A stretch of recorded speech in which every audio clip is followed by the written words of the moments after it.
give it away for Angie Speaks. Thank you. Thank you very much, and welcome to all, and thank you very much for coming. I very much appreciate it. And thank you so much to Watkins Books, where I also work, for allowing me to have this event here today. Thank you, Govinda, for that wonderful introduction. And yes, my name is Angie Speaks. My internet moniker is the High Priestess of the Apocalypse. You'll see why as things progress. I'm a video essayist, a content creator. I have experience in journalism and commentary on the zeitgeist. And this has been for the last decade of my life. And working in both the political and esoteric spaces has given me a bit of a unique vantage point in terms of the current zeitgeist and kind of taking spiritual ideas and attempting to read or gauge a decent reading of the times from an esoteric perspective.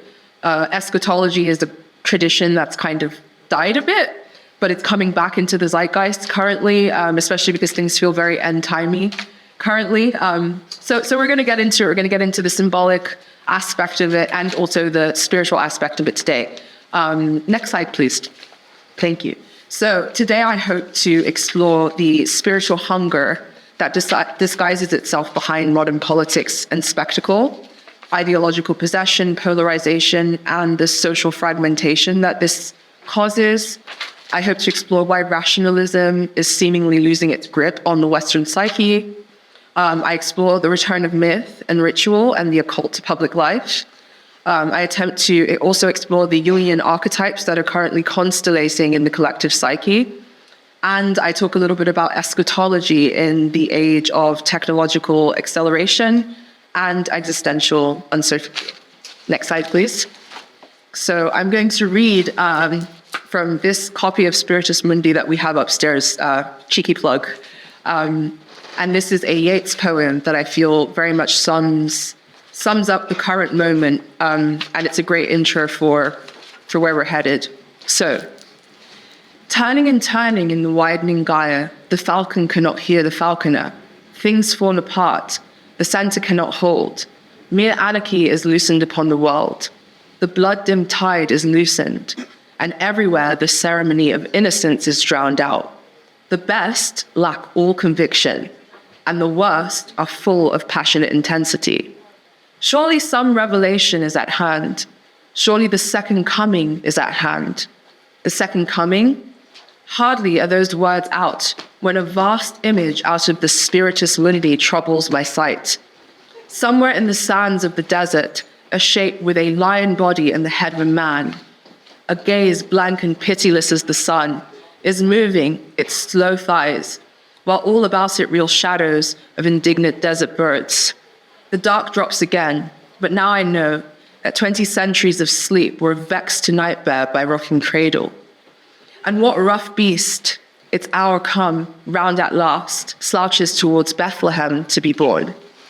So this poem by William Butler Yeats is kind of an eschatological amplification of the energies that were kind of swirling around him at the time. He wrote this just in the aftermath of World War I and also the struggle for Irish independence. And many of the sort of chaotic energies of the modern age were beginning to constellate at that time. So let's go through the sort of images that are evoked in the poem. So first of all is the gyre. The poem opens with the famous line, "The turning and turning of the widening gyre." In Yeats' esoteric philosophy, the gyre is a cone-shaped spiral that represents a 2,000-year cycle of history. One gyre expands, another contracts, and the widening gyre in the poem symbolizes the current cycle of history, specifically the Christian era, spinning out of control as it approaches its end. So that would be the kind of age we're currently in. And the term "the center cannot hold" as the world descends into chaos kind of symbolizes the kind of chaos he was trying to point out. The falcon and the falconer imagery, this imagery symbolizes the breakdown of order, the loss of control. The falcon, obviously representing humanity and civilization, is no longer tethered to its master, the falconer, which can be interpreted as a guiding moral force or even God. So this is sort of the rise of secularism and rationalism and those sorts of things. This image directly relates to the line "things fall apart," which kind of indicates a complete severance from traditional order. Now we'll move on to the concept of the spiritus mundi. This is a Latin term meaning the spirit of the world or the world spirit, similar to the anima mundi or the ignis mundi. It's a central concept in Yeats' own sort of esoteric and mystical system, and this refers to the collective unconscious. It's sort of a house of memory, and the poem, it's sort of the house of human memory. And in the poem, the speaker has a vision that emerges from the spiritus mundi, a vast image that reveals what is to come. This vision is not of Christ, but of a monstrous figure. Now moving on to the rough beast that Yeats evokes. The rough beast is a terrifying alternative to the Christian second coming in the poem. It is described as a sphinx-like lion-headed creature with the body of a lion, and the head of a human male. It represents a violent, chaotic, and amoral force. This beast is slouching towards Bethlehem, the birthplace of Christ, to be born, and usher in a savage era that will replace the fading Christian one, according to Yeats's cosmology. The image of the beast's slow, deliberate movements suggest a determined but inevitable shift in the cosmic order. So these were the prophecies that William Butler Yeats was making at the beginning of the 20th century, kind of postulating into the current moment. Again, the historical context is that it was right after World War I, and amidst the war for Irish independence. The chaos and violence of the time deeply influences the poem's apocalyptic tone, and it showcases his esoteric perspective about the turning of the epoch. Next slide, please. So now we're going to move on to Carl Jung, another one of my favorite wizards, and he also did an eschatological work called Ions. And Jung's Ion was not just a work of eschatology, it was an attempt to analyze symbols that constellate at the end of an era. The end of this Christian era, to be specific, which is a theme that both him and Yeats share. It is also a prophetic announcement of what he believed was the coming of the Antichrist. Not as a literal human form, but as a force in the collective unconscious that would constellate during this period of time. A spirit that would emerge due to the Western psyche's over-identification with the good represented by the image of Christ. And this one-sided identification creates a monstrous and repressed shadow, which Jung basically constellated in the form of the lion-headed figure on the cover of Ion. And again, this correlates to the lion-headed beast that Yeats is talking about, and also correlates to the imagery of the Gnostic Yaldabaoth, who's sort of the demiurgic figure of the Gnostic canon. So this image is sort of being amplified by the collective unconscious of multiple people at the same time to symbolize our current era. So here's a quote from Jung in Ion. "The coming of the Antichrist is not just a prophetic prediction. It is an inextricable psychological law whose effects is apparent at the end of an era.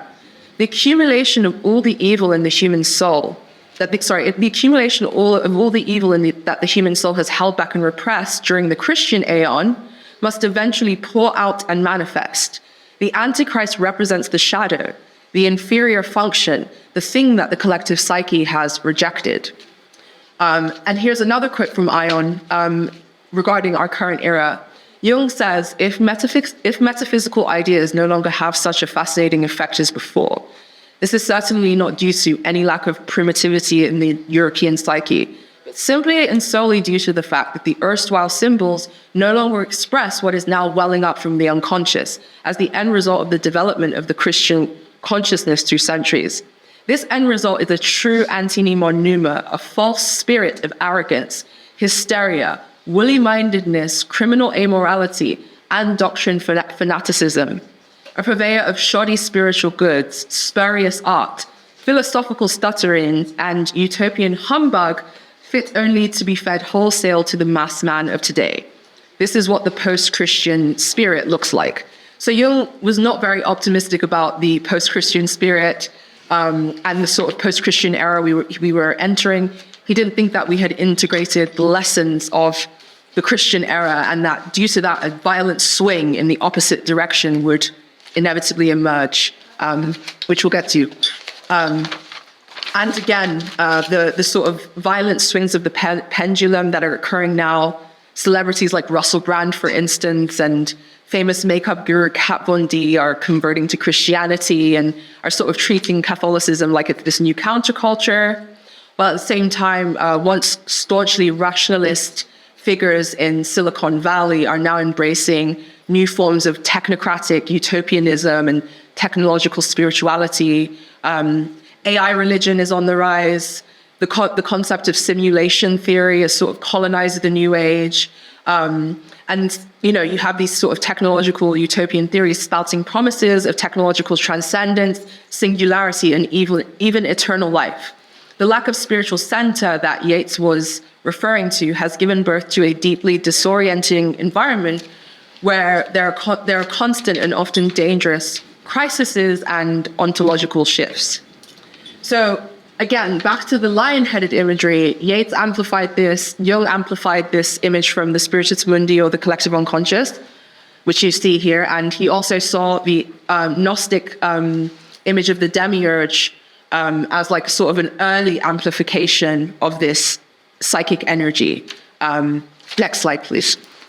So now we're going to get a little bit into the phenomenology of the self and the concept of the Godhead that Jung presents within Ion. And Jung defined the self, which is this whole thing here. He defined the self as the central unifying archetype of the psyche, representing the totality of the individual. Crucially, the self is the ultimate unity of opposites, encompassing both the conscious mind and the vast darkness of the unconscious. This psychological totality is actually the complete image of the Godhead, or the imago Dei, as Jung puts it. A complete Godhead that includes all aspects, both the light and the dark. The crisis Jung foresaw reflected in the Antichrist figure is a catastrophic result when a powerful aspect of this totality is repressed or severed from the whole. The Antichrist thus emerges as the shadow of the self, a fragmented part of the Godhead that goes rogue, acting independently and unguided by the complete imago Dei, or image of God. This is the psychological modern equivalent of an ancient malefic force like the Yaldabaoth image that I showed before, or the destructive aspect of Saturn, which is also sort of representative of this archetype as well, when divorced from its necessary position within the divine order. So it becomes malefic when it's sort of divorced from everything else. So that's a little bit to do with the phenomenology of the self. Next slide, please. Now we're going to move on to Rudolf Steiner, who's one of my other favorite wizards. Rudolf Steiner is an Austrian mystic, and he was the thinker who established anthroposophy, which is a spiritual science seeking to investigate the spiritual world and the deeper nature of humanity using methods analogous to science. Steiner conceived of the human soul as being constantly pulled between two great opposing forces, which he called Lucifer and Ahriman. So, both Lucifer and Ahriman are seen as necessary cosmic beings in the anthroposophical system, but their influence on the human soul becomes dangerous when experienced in excess. Lucifer representing two distorted aspects of spiritual potential. So for instance, Lucifer is the force that pulls humanity too far upward into spirit, tempting us towards pride, ungrounded mysticism, and delusional fantasy, leading to a loss of clarity about the physical world. Steiner taught that Luciferic energies became highly active, even incarnated in the ancient past, manifesting in the philosophical and artistic excesses of civilizations like Greece and Rome. But conversely, Ahriman, related to the Persian spirit of darkness, Angra Mainyu, pulls humanity down into the earth. So he's much more of a materializing force that's kind of associated with a more Saturnian demiurgic kind of energy. He pulls us towards cold, rigid materialism, excessive intellectualism, and a mechanical view of reality. Ahriman seeks to completely cut humanity off from its spiritual origins, enslaving it to technology, data, and pure earthly fear. Steiner prophesied that just as Lucifer had incarnated in the ancient era, the being of Ahriman would incarnate in the Western world in the modern era, specifically before the third millennium has passed. The spiritual task for humanity is to find a conscious, balanced path, symbolized by the Christ impulse, between the flighty mysticism of Lucifer and the consuming mysticism of Ahriman. So again, here is an image of Ahriman, and again, it's a lion-headed figure. This is the sort of Zoroastrian Persian image of this lion-headed, devouring figure that has once again sort of been amplified from the collective unconscious. And here's an image of Ahriman that Rudolf Steiner himself created. And this is sort of a more modern image of Ahriman, and this will come into play later. It sort of looks a little bit like a gray alien, so that will come into play a little bit later. Next slide, please. So, Ahriman, just as there was an incarnation of Lucifer at the beginning of the third pre-Christian millennium, according to Steiner's cosmology, as there was also the incarnation of Christ at the time of the mystery of Golgotha, so will there be a Western incarnation of the Ahrimanic being in our times. And this is something that you see prophesied by all three of the mystics that I just mentioned. So now we're going to move on to the Antichrist and the concept of the Jungian Antichrist, or the return of the devourer. So here's a famous image of Saturn eating his babies. Very famous kind of archetypal image. So this section I've called the return of the devourer. What figures like Yeats, Jung, and Steiner were fundamentally pointing to was the same immense transpersonal symbol of evil that periodically manifests at the dawn of a new age. A devouring, constricting power that actively attempts to prevent psychic and spiritual evolution. This symbol is deeply rooted in the collective psyche, from the ancient Gnostics' terrifying figure of the demiurge to the Hellenistic Saturn Kronos who devours his children. In its purest form, this force represents the fragmented aspect of the Godhead that mistakes its isolated part as the ultimate whole. The Antichrist archetype that Jung identified as the shadow of the self is represented by this. This malefic aspect of the Saturnian principle, the God who devours his own children, is also present in the Saturn-Rhea-Jupiter cycle, the story of Saturn, Rhea, and Jupiter. And we also see it reflected again in the story of Christ, Mary, and King Herod. In this case, King Herod is going through the Saturnian psychosis by attempting to kill the child who represents the new aeon, the new era, the new emergence of consciousness represented by Christ. So Christ, in this case, is sort of the Jupiterian force of love, expansion, and of the new aeon, and also grace and mercy and those sorts of things. So now as we enter this new aeon, this devouring force is rearing its head once more in the form of the Ahrimanic Antichrist, manifesting through the crushing cold materialism that seems to have colonized our culture. The Ahrimanic spirit in our time is obsessed with the total quantification of existence. This is visible in our cultural submission to data and technological acceleration, where the universe is reduced to mere information, fueling things like dangerous AI cults, anxiety over simulation theory, some of the political excesses that I'm going to discuss in a bit. It's also, just a second.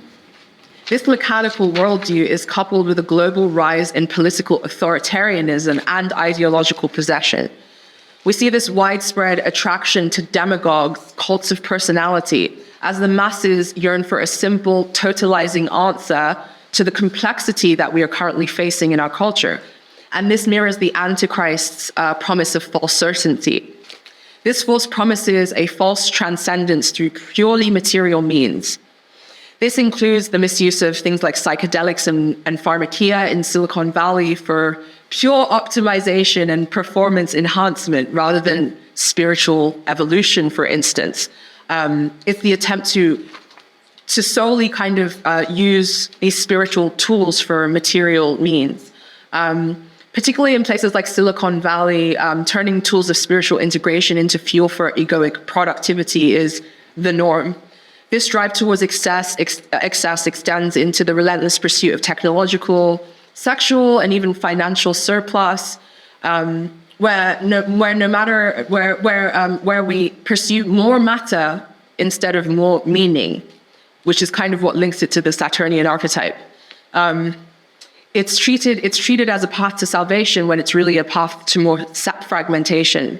Finally, the same materializing impulse fuels the deadly flare-ups of end-time religious zealotry that we're currently seeing across the globe. For example, the fundamentalist strains of Christianity, Islam, and even political Zionism. You see the spirit of the Antichrist at play because it attempts to drag profound spiritual promises down into material conquests, holy wars, grotesquely mistaking the stealing of land or the establishment of a physical earthly kingdom for the arrival of heaven on earth. The early Christians would have seen this as a heresy completely. The idea of the New Jerusalem is a spiritual promise, not a material one.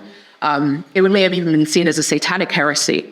The collective shadow of the self, divorced from the light of consciousness and justice, is manifesting as a pervasive system-level psychosis, which is what we're going to get into now.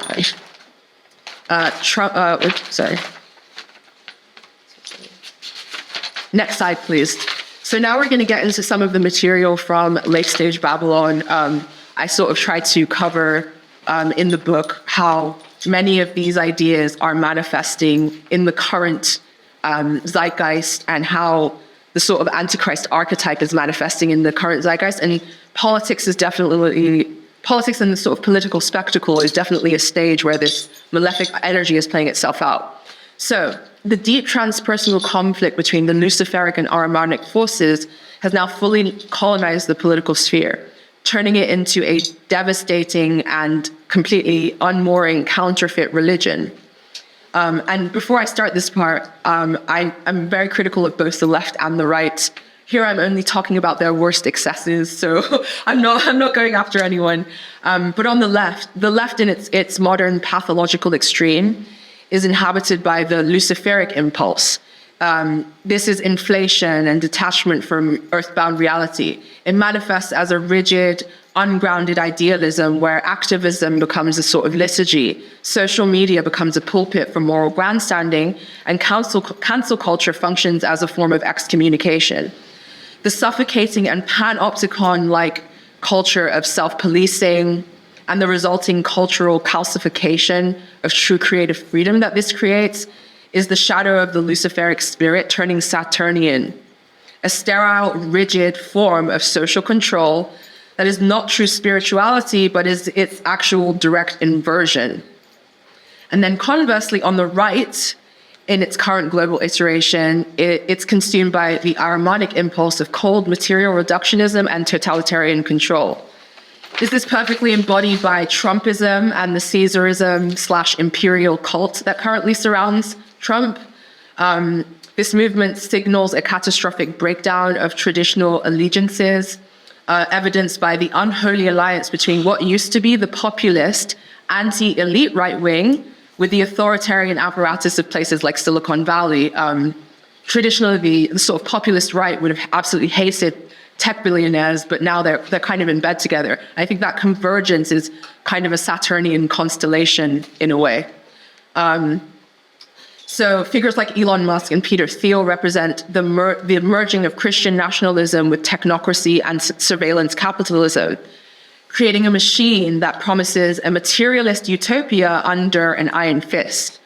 Trump and his constant nostalgic invocation of the golden age is itself a Saturnian theme, a yearning for a static mythical past that prevents forward spiritual evolution and growth. In Greek mythology, the golden age is linked to Saturn. So the fact that, I don't know if Trump's doing it on purpose, but the fact he's constantly invoking these Saturnian themes, I think is a worrying constellation, again, coming out of the spiritus mundi or the collective unconscious. Overall, politics is rapidly becoming the battleground for the spiritual and existential struggles of our times, acting as a chaotic projection screen for our collective alienation. But politics was never meant to hold the weight of religion, and projecting such lofty existential hopes onto material systems is a recipe for disaster. This is the core tragedy, the spiritual aspiration fragmenting and falling entirely into the realm of materiality. Jung himself lived through the terrifying upheavals of the 20th century. Fascism and communism, he saw firsthand what happens when we project our existential and spiritual hopes onto political movements or figures, and how destructive that can become. He recognized these movements precisely as collective desires to immanentize the eschaton and create heaven on earth now, through material means, not through spiritual means. The drive to create heaven on earth through the sphere of politics. He saw the resulting catastrophes of the 20th century as a historical symptom of the pathological outcomes from this desire to kind of fragment politics into the realm fragment spirituality into the realm of politics. And he saw this as the long prophesied Antichrist, the shattering of the sacred into fragmented ideological power that leads inevitably to mass destruction. Next slide, please. So here I have some images, some constellated images from the current Spiritus Mundi. Here we have an image of Trump, invoking the golden age, Saturnian kind of theme. Melania Trump famously at the inauguration wore this sort of Saturnian rings of Saturn hat that caused a lot of fuss. And here is a statue of the consort of Saturn, Lua Saturni. And usually when Saturn's consort is depicted, her eyes are usually veiled, or there's usually something obscuring her face in some form or fashion. So I thought it was very interesting that seemed to constellate. I'm not saying it's on purpose or it's like a conspiracy. I do think that the collective unconscious works in funny ways sometimes. And then here on the right, ironically, is an image from the left that I think shows the pathology of the left. This image is from a famous protest, a Black Lives Matter protest that occurred in 2020. And I understand that right now we're seeing a lot of the excesses of the right. So it's very easy to forget how crazy it was just a few years ago. This image shows a sort of white liberal protester washing the feet of a Black man, which is, I think, anyway, personally, insane. It's sort of like a Eucharist without Christ. It's a sort of the alienated religious impulse manifesting itself in the realm of politics. So I thought this image was pretty interesting to me. And again, this transcends left and right. It transcends political sphere. This is human evil. It's the shadow. It's our alienated instincts making themselves manifest in the political sphere. Thank you. Next slide. So now we're going to move on to the techno-eschaton. We're going to move on to how the sort of Antichrist archetype is constellating in technological acceleration. And this is sort of our harmonic quest for material salvation. The cultural fallout of our digital age has given rise to the techno-eschaton, a terrifying new mythology forged from the spiritual starvation and unbridled technological acceleration pushed by juggernauts in Silicon Valley. Now, this process began in the rationalist corners of the internet and also in rationalist think tanks at major American universities that were full of researchers, AI coordinators, scientists. And the goal of groups like Less Wrong, which was one of the major rationalist hubs, was the creation of a purified intellect. Now, these people were sort of on the cutting edge of artificial intelligence, and one of their primary concerns about artificial intelligence wasn't necessarily ethics.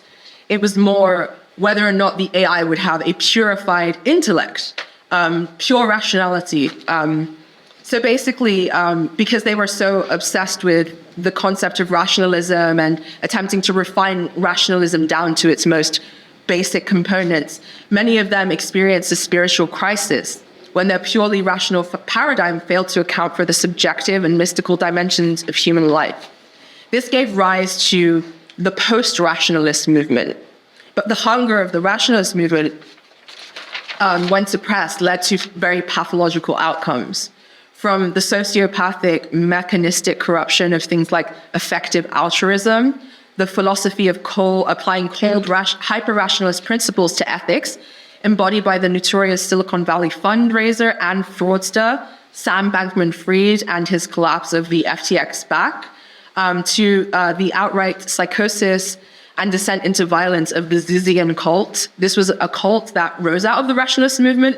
Ironically, despite being rationalists, they kind of created a Manson family-style cult where rationalism became a religion, and they actually committed like a spree of murders across the United States.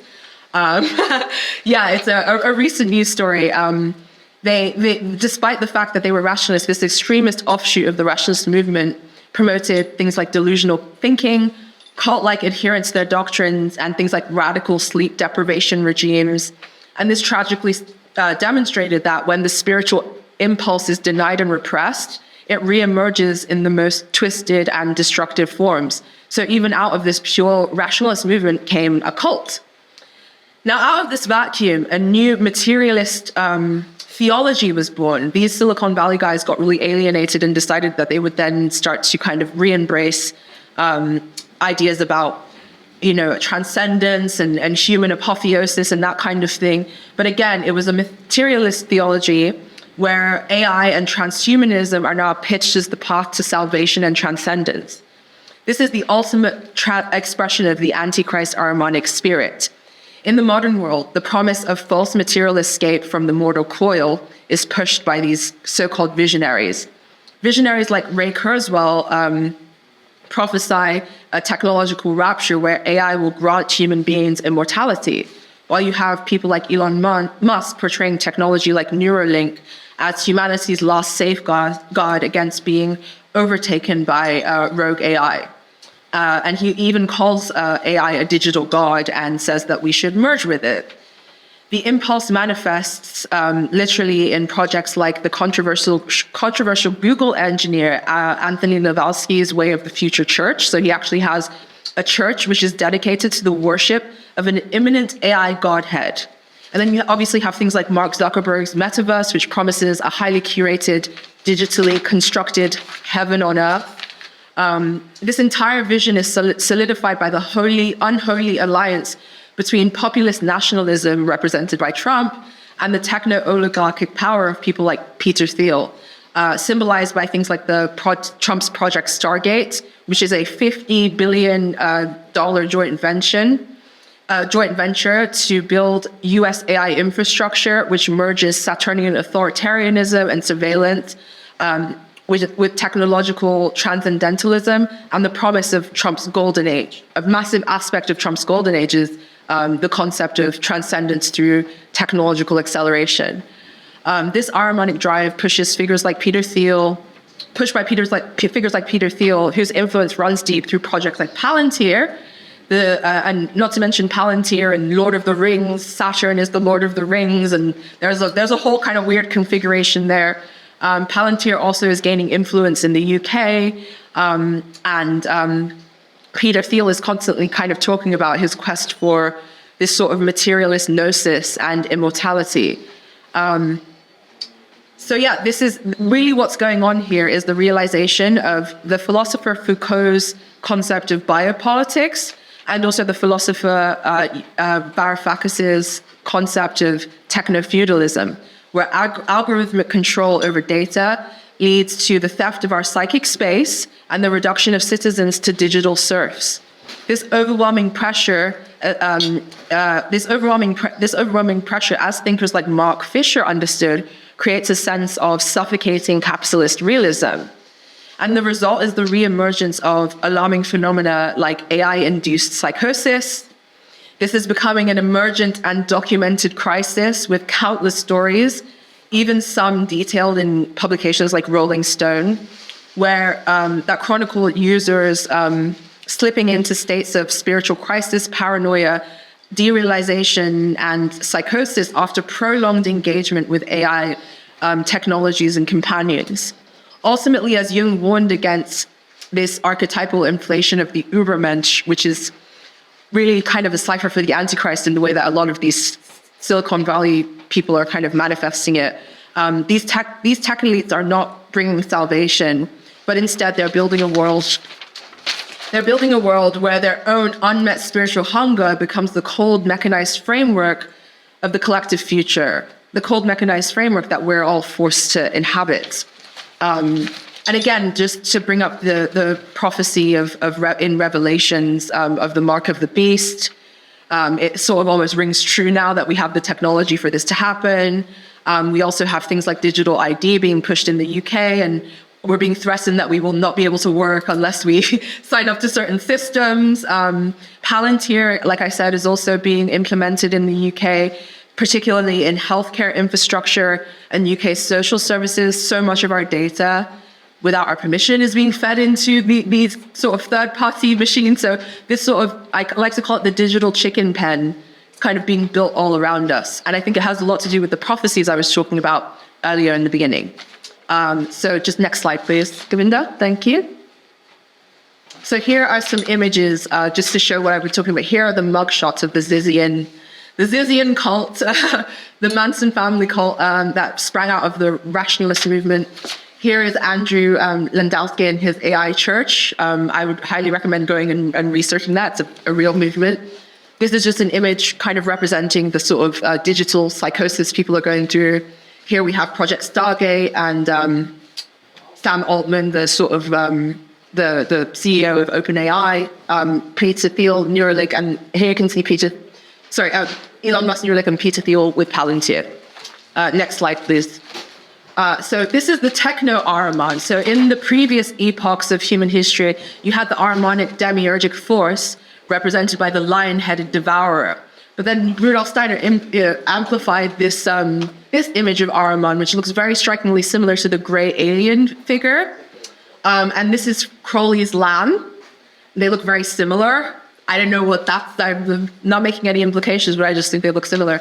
And then here you have what happens when you put two of the iPhone logos together. It kind of creates this weird alien figure. Is this the collective unconscious doing its thing?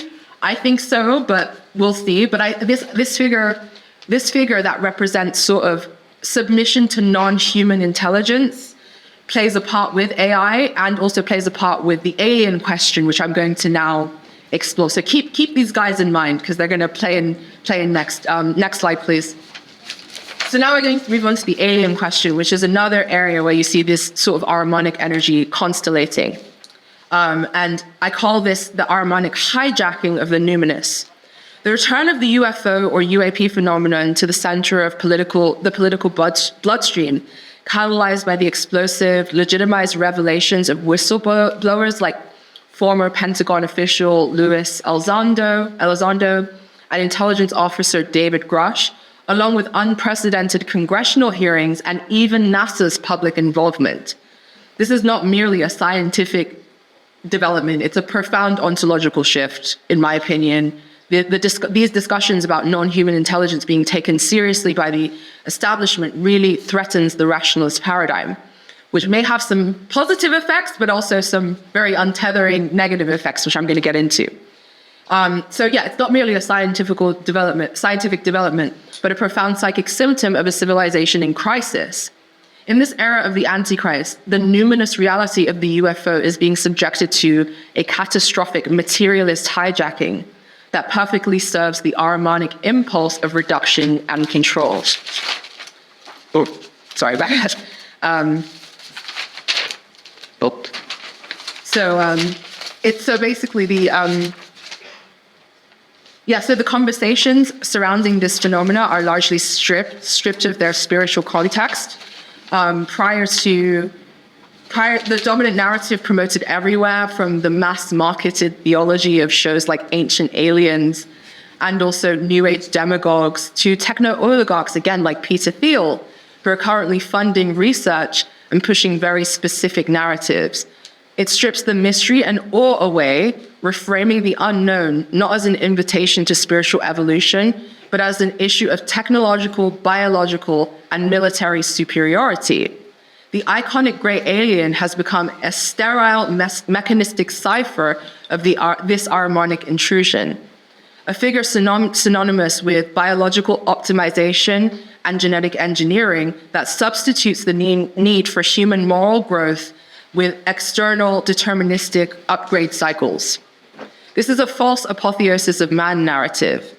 This is a materialist stance which views alien contact as an opportunity for technological acquisition and wholesale submission to fundamentally inhuman forces, which is why it also ties into AI. This is fundamentally opposed to the psychological truth identified by Carl Jung in his seminal essay on flying saucers. Jung saw the UFO not as a physical craft, but as an archetypal mandala, a spontaneous projection of the collective unconscious, yearning for wholeness and totality, and psychic integration amid modern chaos and fragmentation. Instead of integrating this psychological reality, the modern discourse descends into the flawed, occult, materialist obsession of the 20th century.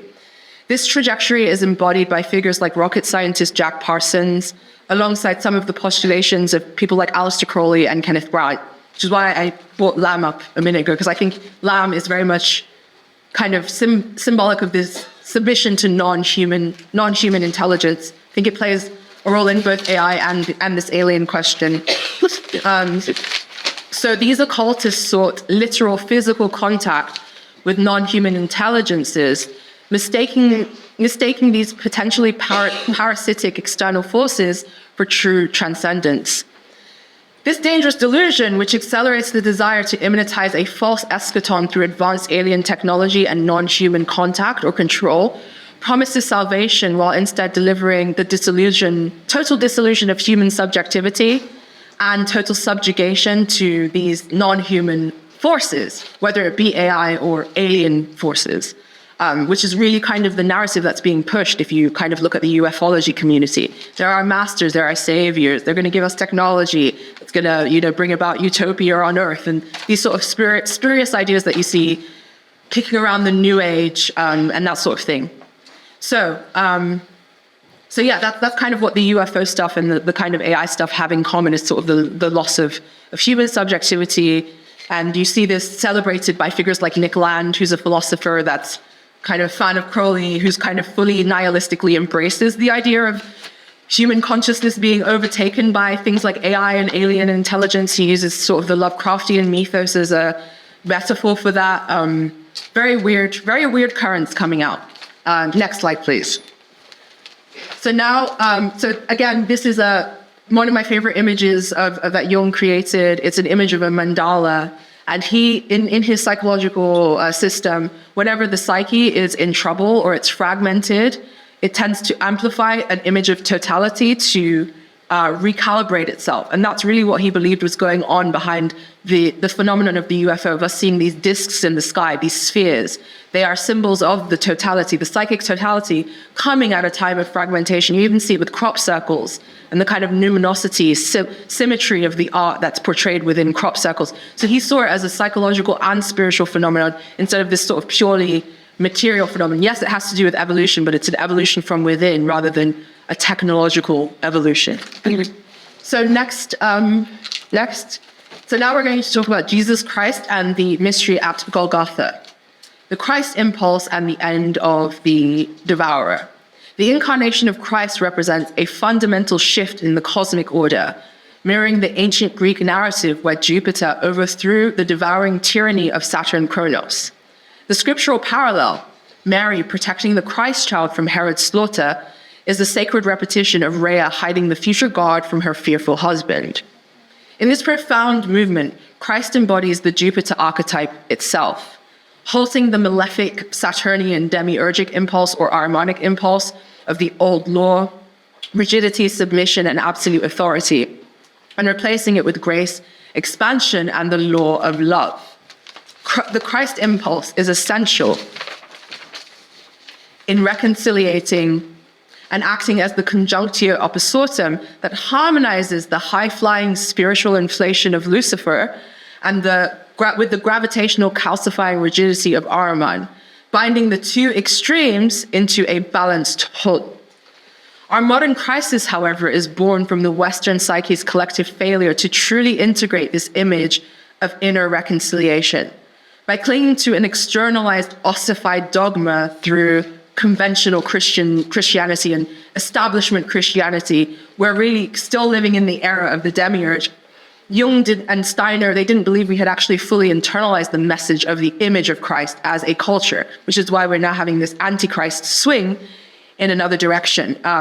So since we've exiled, our shadow, in that sense, it creates the perfect vacuum for the Antichrist or Ahriman to rise as a totalizing, hyper-rationalist system that keeps us captive in the calcified grip of the demiurge's law-bound and soulless universe.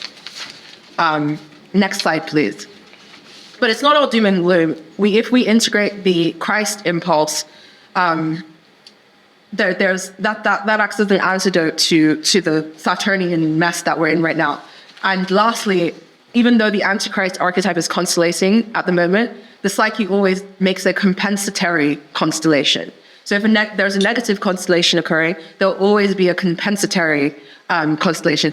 And here we have Sophia and the rise of the divine feminine in the age of Aquarius. And I just really want to point out quickly, we had the lion-headed figure at the beginning represented the demiurge. And here we have Rhea, Zeus's mother, again, riding and controlling the lion. We have Cybele, whose chariot was drawn by lions. We have Sekhmet, who is a lion-headed goddess. We have Durga, the slayer of demons, who is also riding a lion. So this image of the divine feminine kind of controlling the chaotic forces really is the new chaos camp of our era. In previous epochs of humanity, you had like a god slaying a dragon, like Marduk against Tiamat or Yahweh against Leviathan. But as you see, the mother does not slay. She channels the primal instinct of the devourer towards life-serving ends rather than attempting to destroy it. So this really is the chaos camp for the age of Aquarius. So following the solar triumph of the Christ archetype, the deeper wisdom emerges through Sophia, who represents divine wisdom. The eternal feminine is the very vessel of the self. She is the continuation of Rhea, securing the future seed, and Mary sheltering the divine child, embodying the maternal aspect of the psyche that steps in to integrate the shadow left by the defeated demiurge. Where Christ offers a perfected image of love, Sophia embodies perfect integration. This epoch, we're not after perfection, we're after wholeness. And that's really what Sophia represents. Sophia embodies perfect integration. She utilizes cunning, embodiment, and deep instinctual authority to overcome the devouring father in the form of Saturn, or even in the form of King Herod in the story of Christ. She does not engage Saturn in battle. She protects the nascent gnosis and channels its unfolding. For us, Sophia's reconstellation in our psyches means becoming the living spirit that faces the chaos of this era, embodying the chaos camp of our age. We seek her presence in the image of of goddesses like Cybele and Durga, riding the lion, or even the Holy Spirit, capable of taking the fierce represented by the lion, and the sort of unleashed instinctual energies of our era and of modernity, and channeling them towards purely life-serving and creative ends. She is the Shekinah who refuses to collapse the living mystery into sterile control. So finally, I'm going to butcher his name, but there was a medieval mystic called Joachim of Fiore, I believe. Sorry if I'm butchering that. And he developed a philosophy of history, very similar to Yeats's cycles. And he basically saw the Trinity as separating three separate stages of history. So there was the age of the Father, the Old Testament, characterized by the law of fear, the relationship of marriage and sort of legalistic control. There was the age of the Son, which is past, characterized by grace, faith, and clergy and sacraments and things like that. And now we are in the age of the Holy Spirit, embodied by the Sophia imagery. And in this era, he predicted that it would be characterized by illumination, love, and universal spiritual understanding. So in order to kind of combat the malefic Saturnian constellations in our culture, we must learn the lesson of the image of Christ. I'm not saying we have to convert to Christianity, but that image, just as Jupiter overthrowing Saturn, represents a very important evolution in human consciousness, and one that we must internalize in order to stave off the sort of Saturnian configuration that's going on. And then lastly, with Sophia, the woman who was also shown as the woman of the apocalypse in the book of Revelations, as you can see here, she's running away from the beast and she's pregnant with the nascent gnosis. We have to embody her cunning. We have to learn how to not run away from these chaotic technological or political forces. We must learn to channel them towards life-serving ends. So this isn't a rejection of chaos. It's an embrace of it, but a way of channeling it towards life-serving ends. She also represents embodiment and instinctual knowledge. So in a realm where we're constantly on our phones and we're constantly scrolling, the image of the divine primal mother who represents embodiment and groundedness in reality, I think is incredibly important. And there she is in my favorite form of her as well. With the negredo of the alchemical process under her feet and the sort of wings representing her heavenly form and her rising. So this is an incredibly important image for the age we're in and the chaos comp for the age of Aquarius. Next slide, please.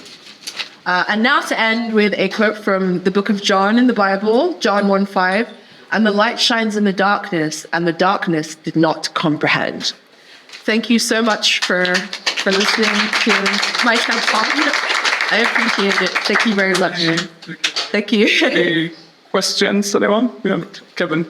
I want to talk a bit of funny enough, there's a book just come out, Sophia, by a guy, I think it's Kirsten, a Swiss guy, and I agree with you. Do you would say Christ and Sophia complement each other? Yes. Sophia is the missing part of the Christ archetype.